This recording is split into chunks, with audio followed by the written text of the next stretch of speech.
segundo juicio se requiere asumir un criterio sobre el elemento o presupuesto lógico común por ser indispensable para apoyar lo fallado.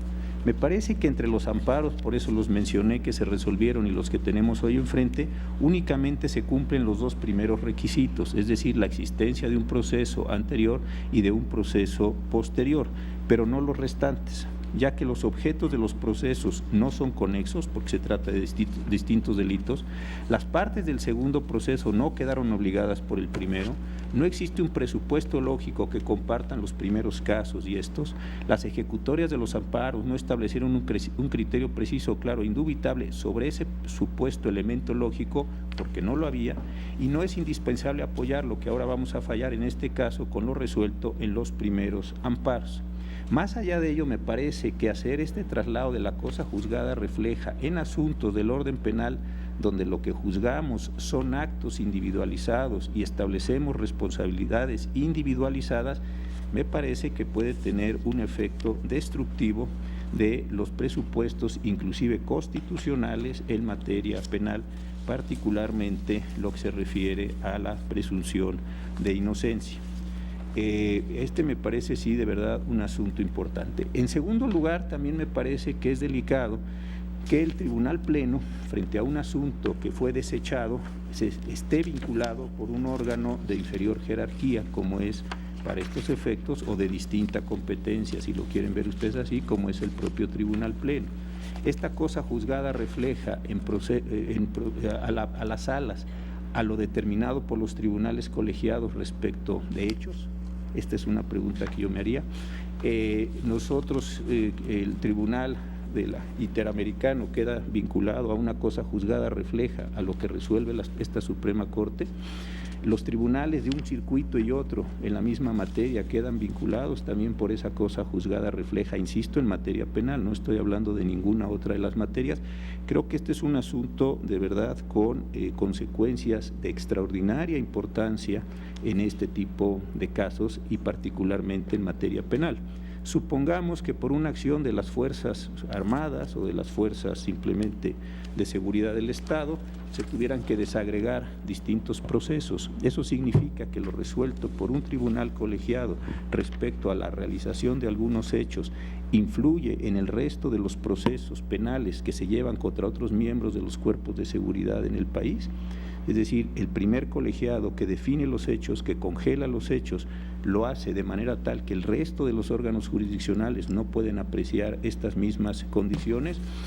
No, entonces me parece que este sí es un asunto que tiene muchísimas complicaciones en este mismo caso. Creo que al haber personas distintas, al haber delitos distintos, al haber jerarquías distintas entre los órganos, es difícil, desde luego yo no podría aceptar este elemento.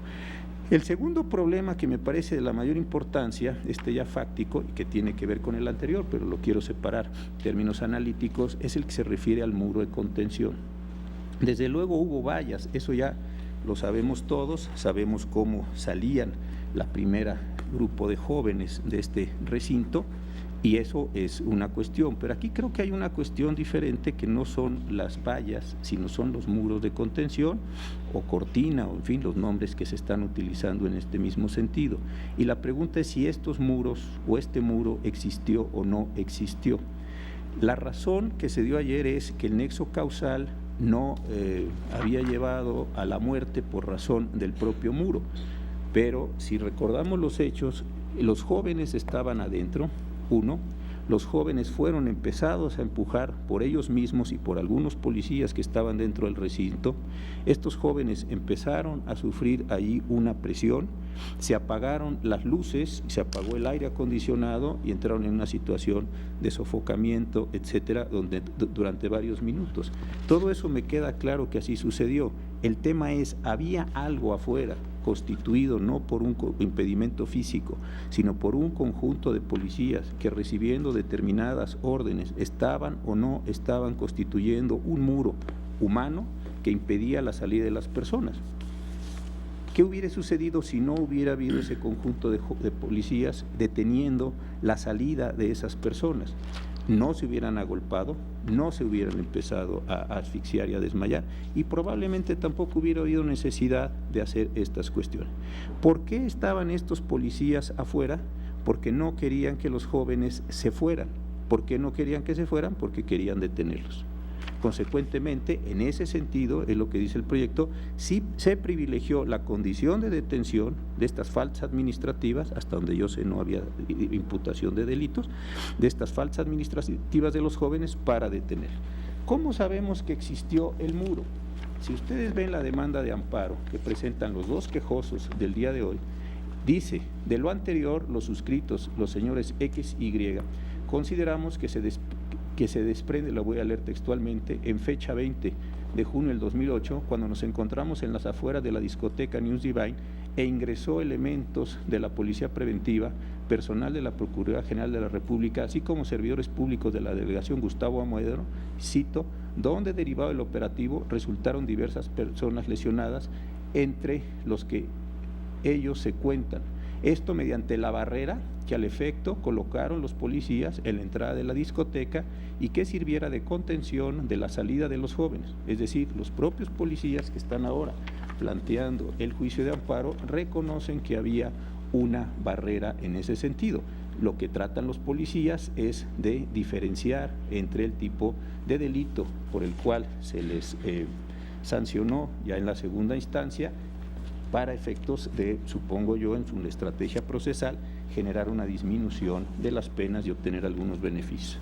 Por otro lado, si leemos los testigos, las pruebas testimoniales que están también transcritas en el expediente, hay varias de ellas que me parecen contundentes.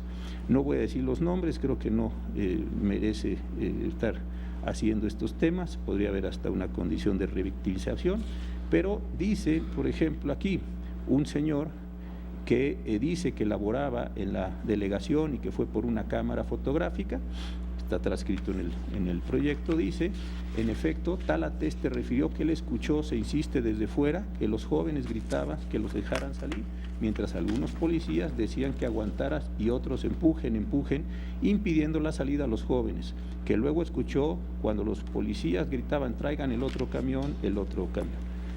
Me salto a otra sesión de una persona que estaba allí también presente y dice, luego escuchó una voz masculina que indicó que no se les impidió la salida a las personas, por lo que los policías que se encontraban en la escalera de acceso al lugar cerraron la puerta impidiendo la salida de los jóvenes, lo cual provocó que el tumulto de gente se compactara en las escaleras tratando de salir del lugar.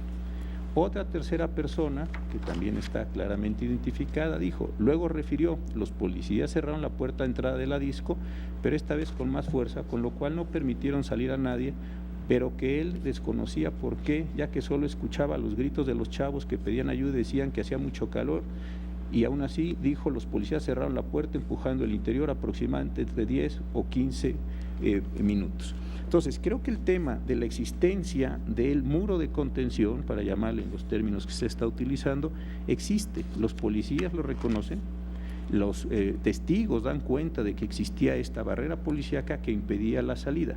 Yo entiendo que los policías, y lo dije desde el día de ayer, no privaron directamente de la vida, eso no estamos juzgándolos por homicidio, eso me parece obvio. Estamos diciendo una cosa completamente distinta, que estos mismos policías impidieron la salida. Ahora bien, se decía ayer algo relacionado también con las órdenes y con las cadenas de mando. ¿De verdad necesita un policía recibir una orden tan específica como que le diga, en caso de que las personas empiecen a apelotonar o en caso de que las personas estén siendo o estén en condición de riesgo de su vida, usted tiene que tomar una decisión, o eso precisamente forma parte de los deberes que está imponiendo la legislación a las autoridades para efectos de poder permitir esta salida? ¿Qué es la condición que tuvieron estos policías? Tenían una disyuntiva muy clara. O seguimos deteniendo la salida de los jóvenes a efecto de poderlos arrestar a todos en esta especie de redada, o los permitimos que se escapen. Esta creo que era la disyuntiva que se estaba presentando en este momento. ¿Y qué hicieron en ese momento los policías?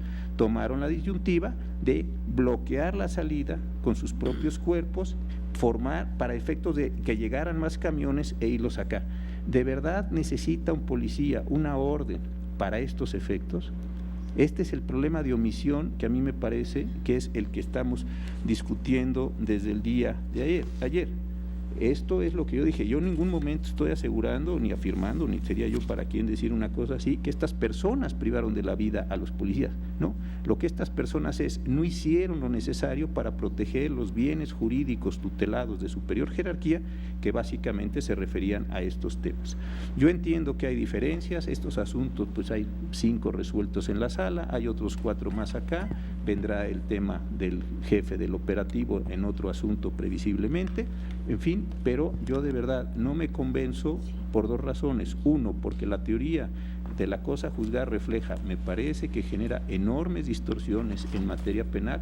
Lo puedo entender para actos jurídicos, lo puedo entender para contratos, lo puedo entender para escrituras, lo puedo entender para algún tipo de resoluciones. Me cuesta muchísimo trabajo darle esa implicación general en la condición de hechos y particularmente en la materia penal. Y en segundo lugar, creo que la valla está acreditada y está acreditado también que no se hizo lo necesario para retirar la valla y como consecuencia de ese retiro de la valla, permitir la salida de las personas e impedir que quedaran 12 personas muertas y 7 lesionados, algunos de manera grave. Por estas razones, señor presidente, de manera muy breve, no voy a hacerle modificaciones al proyecto. Entiendo que la votación el día de ayer iba con 6 votos en contra del proyecto, hasta donde recuerdo, pero esta es la razón para que no se vea que hay una situación de necedad. Quise dar esta explicación porque mi convencimiento es que a estas personas se les debe negar el amparo que han solicitado. Gracias, señor presidente. Gracias. Señor ministro Saldívar. Gracias, señor presidente. Quiero simplemente referirme a lo que acaba de mencionar el ministro ponente, porque hay algunas cosas que me parece que son relevantes. Empiezo por el final de su exposición. Ni en los asuntos que fueron resueltos por esta Suprema Corte, porque la primera sala es también la Suprema Corte, ni ayer en ninguna de las intervenciones se dijo que no haya existido la valla humana. Lo que se dijo es que esa valla humana no provocó el daño a las personas consistentes en las muertes y lesiones de las personas. Eso fue lo que se dijo. Y al ser el delito por el que se está juzgando estos servidores públicos un delito de daño, de resultado, si no se provocó el daño, no está acreditado el delito. Si no se provocó el daño derivado de la omisión de las autoridades, de los servidores públicos que están ahorita en este momento juzgados, de tal suerte que yo en este punto me remito a todo lo que se dijo el día de ayer, en el sentido de que esta valla no fue la causante de los daños, sino las razones que se especifican en las sentencias previas de la Corte y que ayer se relataron aquí por algunos de nosotros. Entonces, con todo respeto, esta es una premisa falsa. Nadie dijo que no había valla o muro, simplemente se dijo que esto no causó el daño y esto me parece que no es una diferencia menor. En segundo aspecto, en relación con la cosa juzgada refleja, yo diría lo siguiente: una cosa no puede ser y al mismo tiempo no ser. No puede ser compatible que en un mismo suceso, en un mismo operativo, en el cual todas las personas que están siendo procesadas participaron el mismo día, en el mismo lugar, en el mismo operativo, para algunas de estas personas la valla humana haya sido la causa de los daños y para otras no haya sido la valla la causa de los daños. O la valla humana fue el hecho generador del daño, o la valla humana no fue el hecho generador del daño. No puede ser las dos cosas. Y aquí me parece que hay una contradicción, primero jurídica, porque hay una verdad jurídica que son las sentencias de la primera sala de la Corte. Segundo, hay una contradicción fáctica, es el mismo operativo, las personas estaban en el mismo lugar y simplemente están llevando procesos separados. Y hay una contradicción lógica. No puede ser la valla causa generadora y la valla no ser causa generadora. O lo es o no lo es. Ahora, yo no veo que haya ningún problema en que, dependiendo del caso, se pueda aplicar la cosa juzgada refleja en asuntos penales. Si bien es cierto que no hay precedentes de esta Suprema Corte en que lo hayamos hecho, me parece que una explicación es que por los pocos asuntos de amparos directos que tienen que ser atraídos en materia penal, no se ha presentado el caso, pero tampoco tenemos precedentes en que se diga que no es aplicable la cosa juzgada refleja en materia penal. Y sí hay precedentes de los tribunales colegiados de circuito en que aplican la cosa juzgada refleja en materia penal, porque aquí en este caso concreto lo que estamos aplicando la cosa juzgada no es en relación con conductas, es en relación con hechos, y si los hechos fueron de una forma, no pueden ser después de otra forma totalmente contradictoria, o algo es o no es, pero no puede ser y no ser al mismo tiempo en el mismo operativo en relación con el mismo hecho y con la misma situación fáctica. Me parece que esto lógicamente es claro. Y a mí me parece que lejos de ser peligroso o delicado, me parece que sería un precedente, perdón del adjetivo, terrible, que si tenemos una serie de procesos en los cuales se ha absuelto a un determinado número de personas sobre la base de que la valla humana no generó el daño, se pretende ahora condenar a otro número de personas en el mismo operativo sobre la base que la valla sí generó el daño. Me parece que aquí se está violando el principio de igualdad ante la ley y se estaría cometiendo una gran injusticia, sobre todo en materia penal, cuando se participó en el mismo evento.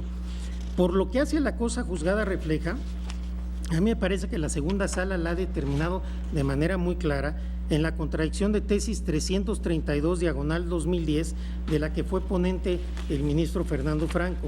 En lo conducente dice esta jurisprudencia: la institución de la cosa juzgada debe entenderse como la inmutabilidad de lo resuelto en sentencias firmes, sin que pueda admitirse su modificación por circunstancias posteriores, pues en ella descansan los principios constitucionales de certeza y seguridad jurídica. Y aclara la sala que existen circunstancias particulares en las cuales la eficacia de dicha institución no tiene un efecto directo respecto a un juicio posterior al no actualizarse la identidad tripartita, partes, objeto y causa, sin una eficacia indirecta refleja, y por tanto el órgano jurisdiccional debe asumir los razonamientos medulares de la sentencia firme, cosa juzgada, por ser indispensables para apoyar el nuevo fallo en el fondo, sobre él o los elementos que estén estrechamente interrelacionados con lo sentenciado con anterioridad, y evitar la emisión de sentencias contradictorias en perjuicio del gobernado. En este sentido, hay que determinar que la conducta que se les atribuye a los quejosos, omitir dar la orden de disolver el muro de contención formado por los policías, propició o no los daños en la integridad física de las personas que se encontraban dentro del establecimiento. En las sentencias dictadas por esta Suprema Corte, que para los efectos de cosa juzgada y seguridad jurídica es independiente si fue la primera sala, la segunda sala o el pleno, y cómo votamos cada uno de nosotros, se estableció que esta valla humana no causó el daño a las personas, sino 3 factores específicos. Primero, el cierre de la puerta por donde salían los jóvenes durante las primeras etapas del operativo. Esta puerta se cerró adentro, no afuera. Segundo, la presión sobre los jóvenes para que abandonaran el lugar, ejercida por los policías que se encontraban dentro del establecimiento. Y tercero, la decisión de apagar las luces y el aire acondicionado, que ocasionó falta de aire y ambiente sofocante.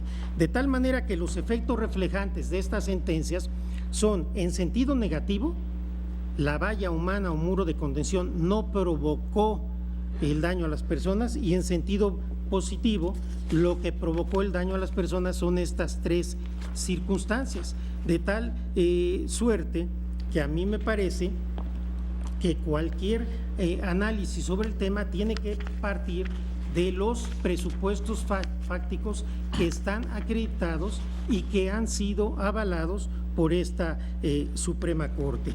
Porque de lo contrario, reitero, sí me parecería un precedente extraordinariamente peligroso para el mismo operativo donde participaron las mismas personas realizando distintas funciones, pero al fin y al cabo lo fáctico es lo mismo.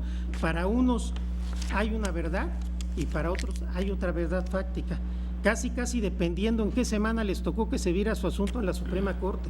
Esto me parece de veras realmente extraordinariamente serio. Creo que si de aprobarse la propuesta estaríamos incurriendo en una sentencia contradictoria, que generaríamos una situación injusta, porque dependiendo de la fecha de decisión del asunto, habría absolución o condena cuando la Corte ya determinó que la valla humana o muro de contención no fue el factor que generó el daño a las personas, sino estos tres elementos a los que me he referido. De tal suerte que desde mi punto de vista es claro, estamos en la cosa juzgada refleja, pero además también estoy convencido que con las pruebas que obran en los distintos expedientes queda claro lo que ya se dijo en las primeras sentencias, que esta valla humana no fue la causa generadora de los daños, y si no fue la causa generadora de los daños, por lógica, la omisión de ordenar que se quitara la valla no puede dar lugar al acreditamiento del delito por el cual se está juzgando a estas personas. Consecuentemente, yo reafirmo mi voto en contra del proyecto. Gracias, presidente. Para una aclaración, señor ministro Cosío. Pues más que una aclaración, sí quisiera yo insistir en esto. No estamos juzgando el homicidio no es el tema central. Por supuesto que la valla no mató a las personas, los policías no se echaron encima de los jóvenes, eso me parece clarísimo, pero creo que no es el tema que estamos discutiendo. El tema es, se cerró la puerta, se presionó a las personas, se cortó la electricidad. ¿Por qué, si esos son los tres elementos que produjeron la muerte, lo voy a poner así, ¿qué hubiera sucedido si no hubiera habido valla? Simplemente esa es mi pregunta fáctica, muy simple. No hubiera tenido que cerrarse la puerta, no hubiera generado esa presión y no se hubiera necesitado muy probablemente el corte de la electricidad. ¿Por qué razón? Porque no había un obstáculo para salir. Me queda claro que los policías que estaban en la valla no tomaron sus garrotes, sus armas o asfixiaron a los jóvenes. Eso me queda desde luego claro. El problema no es ese. El problema es que al establecerse esa valla, que insisto, los propios policías aceptan que se había generado, los testigos aceptan y declaran que se había establecido, se impide esta salida. Aquí no estamos juzgando por homicidio. Si estuviéramos juzgando por homicidio, pues podríamos tener la idea sobre la relación o no relación en ese mismo sentido. Entonces, creo que decir en este caso y para este delito que no fue la valla la que lo produjo la muerte, pues me parece que eso es verdad. Ese no es el asunto. El asunto es que la presión y todos los elementos que se han narrado se dieron como consecuencia que existía, y no le quiero llamar valla porque valla me parece que genera dos paralelas donde van pasando los jóvenes hacia los camiones. Me pareció más correcta la expresión de ayer de muro de contención. La valla creo que distorsiona también el uso de las palabras. La valla suele ser al menos dos filas de personas donde tienen que pasar en medio. Esto es un muro de contención y me parece que es lo que los propios policías aceptan. Entonces creo que ahí sí hay un problema importante. En segundo lugar, yo creo que este tema de la lógica pura dentro del derecho pues está exploradísimo, ¿no? Hay una gran cantidad de libros que ven cuáles son las relaciones entre lógica y derecho. Es deseable que el derecho tenga unas consistencias lógicas, sí, pero la positividad del derecho no es la funcionalidad de la lógica pura. Entonces sí, también me parece que ahí decir que no se pueden dar estos procesos, creo que opera de una manera distinta una dinámica jurídica donde hay procesos de contradicción de tesis, inclusive puede haber dos personas condenadas por el mismo delito y para eso existen después todos los incidentes de desvanecimientos, o puede haber nulidades de juicios concluidos, etcétera. Y también me parece muy complicado, de verdad, insisto en esto, creer que hay una facticidad pura, como si fuera el hecho. Esto sí también creo que epistemológicamente es muy complicado decir hay un hecho puro. Yo creo que los hechos se analizan, cada uno de ellos, a partir de lo que se trata de probar en los expedientes. Si hay delitos distintos, si hay condiciones distintas, estos hechos generan significaciones normativas diferentes.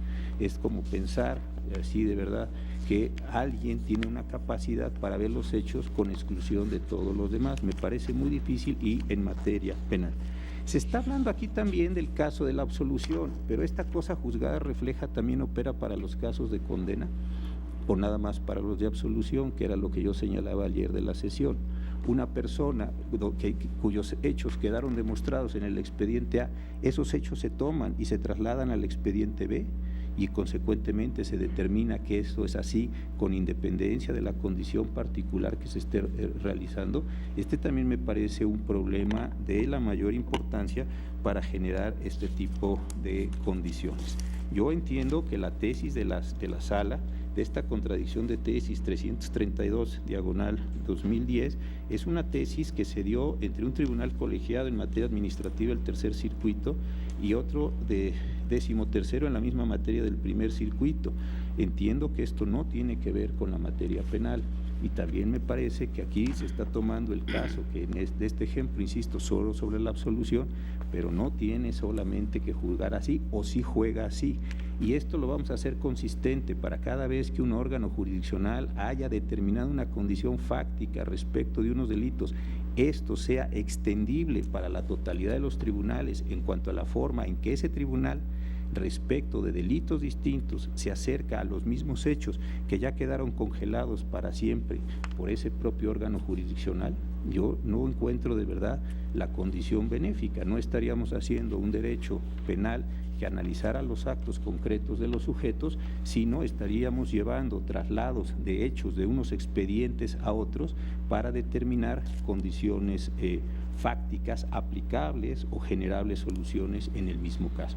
Yo insisto, creo y entiendo las virtudes de la cosa juzgada refleja, pero le entiendo sobre actos jurídicos. Me cuesta muchísimo trabajo entender que estos traslados fácticos se puedan dar de expedientes a otro, particularmente en esta misma materia.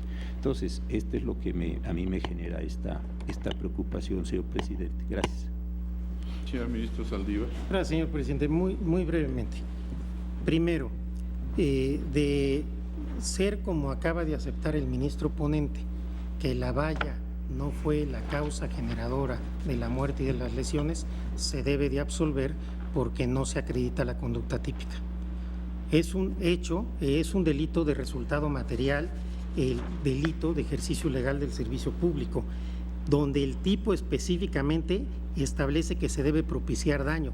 Ayer el ministro Pardo decía una cosa muy importante: de ser cierto que la omisión de dar esta orden generó el daño, se tendría que procesar a estas personas por lesiones y homicidio.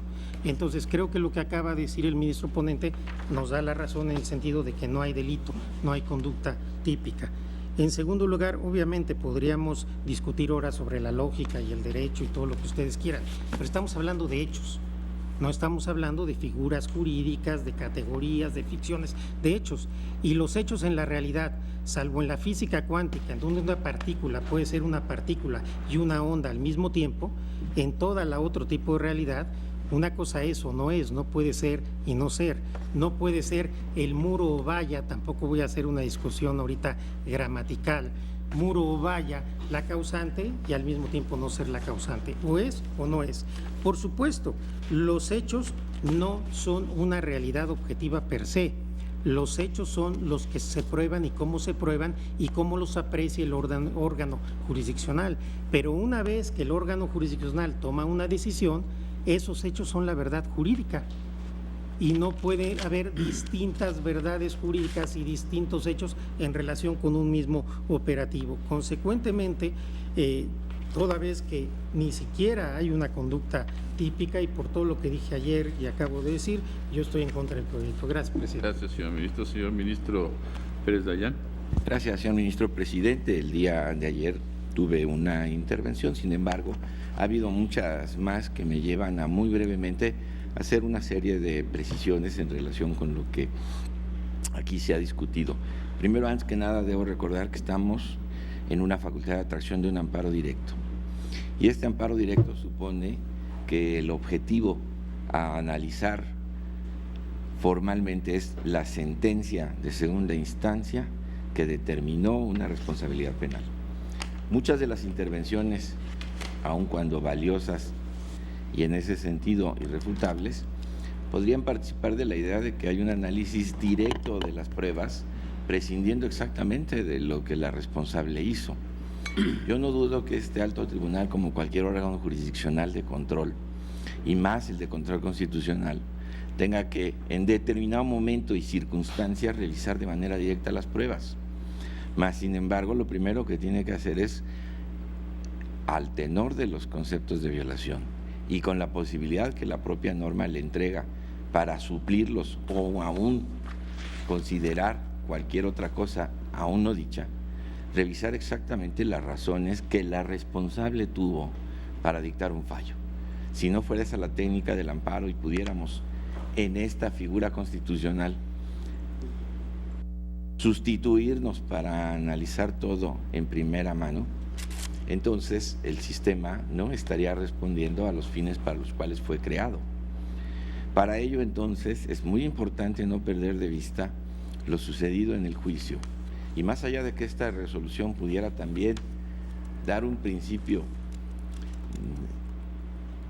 que permitiera considerar que estos hechos también implicaran la posibilidad de un homicidio, esto, por lo menos para mí y en esta discusión, está total y absolutamente fuera de cualquier otra ponderación, pues el procesamiento que se siguió fue precisamente por el delito que aquí tenemos.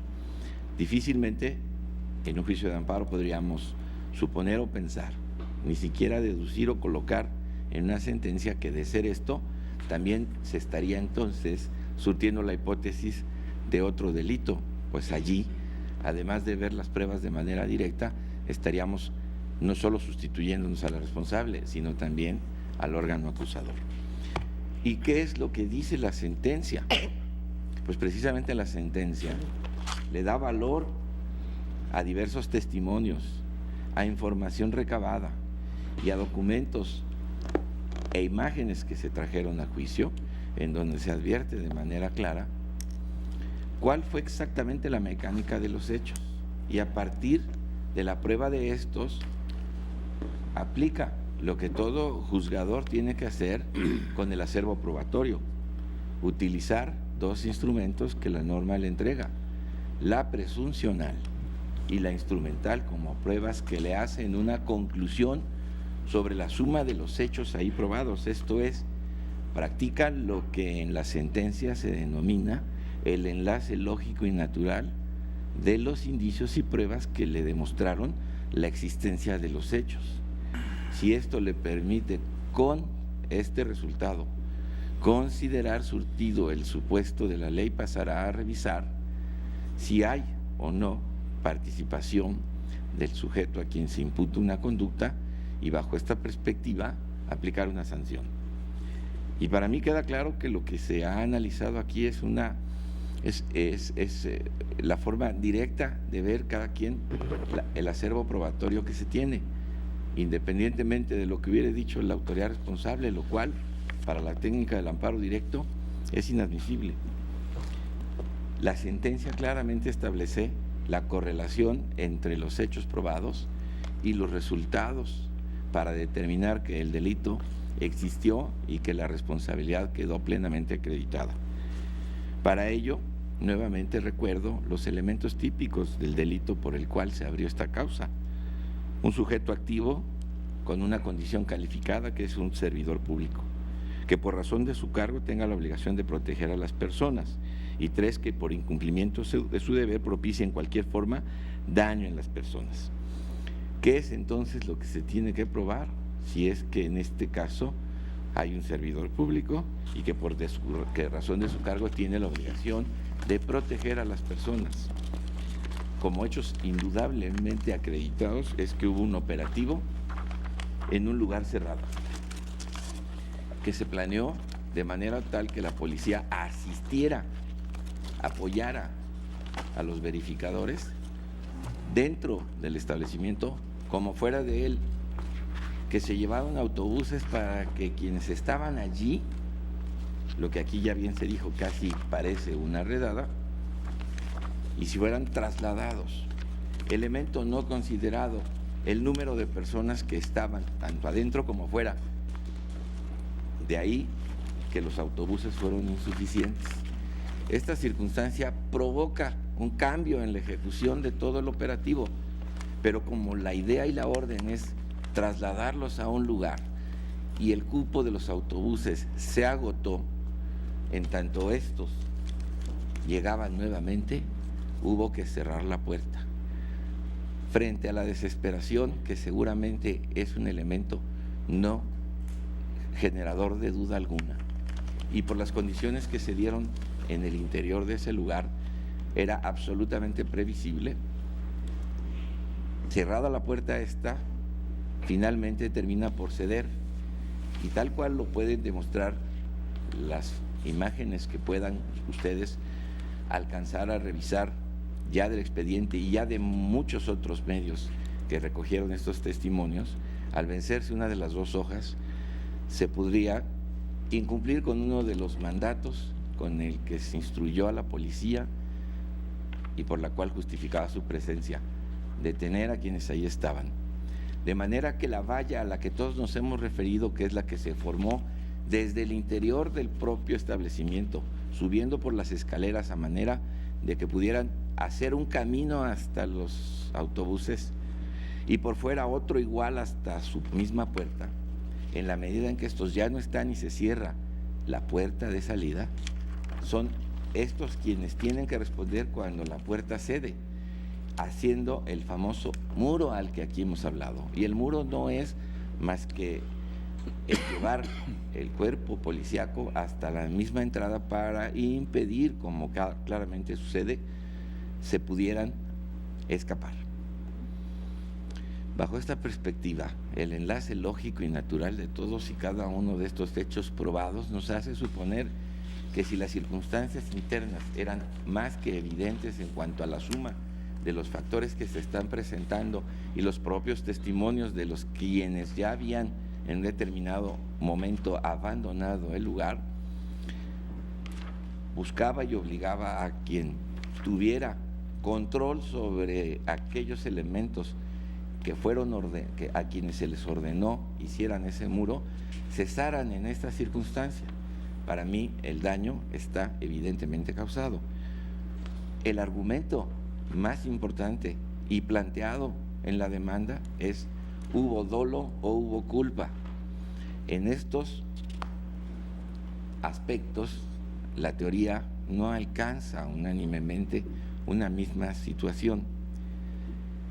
El dolo eventual, al cual pudiera en un determinado momento considerarse surtido, choca muchas veces con un cierto tipo de culpa, con representación, en la cual, aún sin considerar los resultados, estos terminan por existir sin que la gente que lo comete pudiera imaginar siquiera que esto iba a suceder.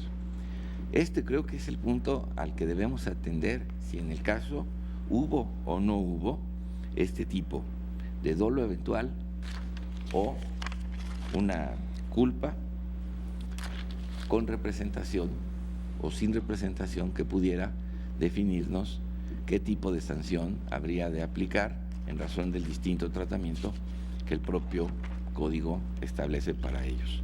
De manera que, en forma de conclusión, simplemente diría: todo juzgador, una vez que tiene el acervo probatorio que le ha demostrado una serie de hechos, debe enlazarlos lógica y naturalmente hasta encontrar un determinado resultado.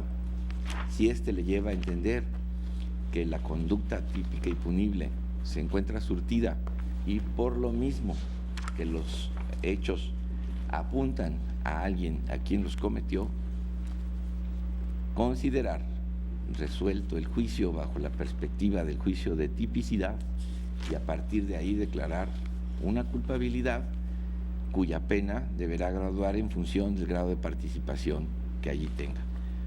Insisto, para mí el enlace lógico y natural de los hechos probados que realizó la responsable y que en ese sentido es el principal objeto de un amparo directo, me convence de que la resolución así dictada se ajusta a derecho, y si quisiera insistir en que en el amparo directo, solo por excepción y luego de agotadas todas las instancias, el órgano de control puede asumir la calificación directa de los hechos, prescindiendo de lo que la responsable haya hecho.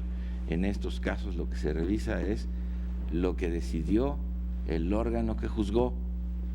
Si nos vamos a sustituir, entonces desapareceríamos el amparo directo y haríamos que los juzgados y las salas de apelación o los equivalentes en el ámbito federal fueran simplemente órganos instructores para que en amparo directo el Poder Judicial, prescindiendo, porque ya no la hay, de la voluntad y opinión que hacen quienes imparten justicia, decida finalmente lo que cree que debe ser. En este sentido estoy convencido de que la sentencia se ajusta, por lo menos en los juicios de tipicidad, a lo que la ley le ordena. Como segundo punto, habrá que analizar en concreto los argumentos que se plantean en la demanda, muy en la particular, la culpa con o sin representación que es aquí planteada. Gracias, señor presidente. Gracias, señor ministro. Señora ministra Piña. Brevemente, sí, comparto totalmente la presión de la litis. No estamos juzgando a los mandos medios, no estamos juzgando en este momento si incumplieron o no incumplieron, si cometieron o no el delito. Lo que estamos revisando es la constitucionalidad de la sentencia. Esta sentencia que estamos revisando, porque estamos actuando, como dijo el ministro Pérez Dayán, en amparo directo, fue una sola sentencia para todos. En esa única sentencia se establecieron como hechos que el muro de contención era el que había causado la muerte y las lesiones. Que ese muro de que el caso que estamos viendo ahorita, que los mandos medios, al no dar la orden de disolver el muro de contención, habían cometido el delito que menciona de incumplimiento de un deber. Es decir, es una conducta omisiva, ¿sí? No dieron la orden. Es más, está la acusación del Ministerio Público, lo dice la sala en esos términos y lo retoma el proyecto como está la sala, que se quedaron observando y no dieron la orden. Esa conducta se les atribuye. Se quedaron observando y no dieron la orden de que se disolviera. Pero por otro lado, entonces, al margen si puede operar o no la cuestión de cosa juzgada refleja en materia penal, tenemos que analizar cada caso en concreto. En este caso concreto, la misma sentencia es para todos los involucrados y partió de fijar así los hechos. Fue el muro de contención el que provocó la muerte y las lesiones. Al margen de que pudiese yo o no compartir las sentencias anteriores de la primera sala, porque además es una cuestión de criterio o de discusión, lo que aquí se plantea es que esas sentencias, y digo, yo no intervine en esas primeras, intervine en una segunda y no estuve de acuerdo, pero lo que es importante aquí es definir. Es una sola sentencia para todos los que participaron en ese operativo.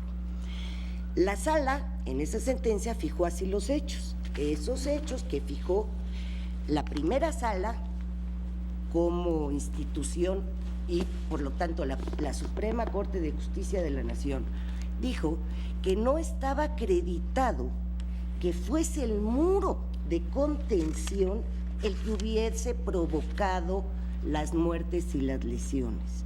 Yo entiendo perfectamente al ministro Cosío cuando habla de otros testimonios, de que se dijeron empujen o empujen, porque él votó en contra de esa sentencia, pero no estamos juzgando la responsabilidad ahorita. Eso se pasó, ese punto se pasó con la sentencia de la primera sala.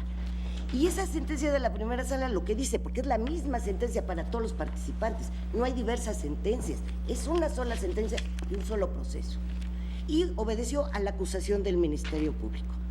Entonces se dijo, no hay pruebas que ese muro de contención haya sido lo que provocó la muerte. Eso se dijo en la sentencia, estemos de acuerdo o no estemos de acuerdo. Eso se dijo.